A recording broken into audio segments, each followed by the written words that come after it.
Radujte se narodi, kad čujete glas, da se Isus porodi u blaženi čas.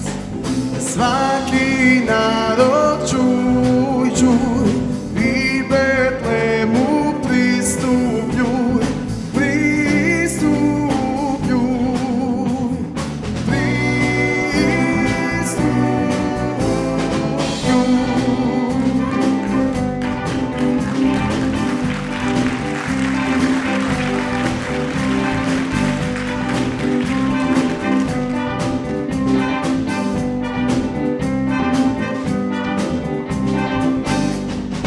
vidi Božje otajstvo u podrtoj štalici, i tko trpi uboštvo na toj tvrdoj slamici.